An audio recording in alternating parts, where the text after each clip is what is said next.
Если говорить о межнациональном согласии и его уровне, наша республика славится вообще на федеральном уровне тем, что у нас в республике нету ни единого конфликтного случая на межнациональной почве.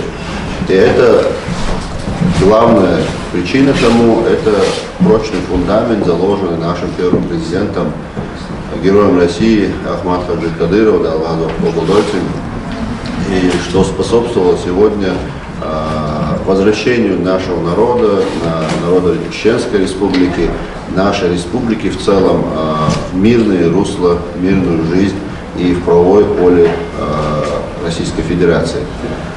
Сегодня что нам остается?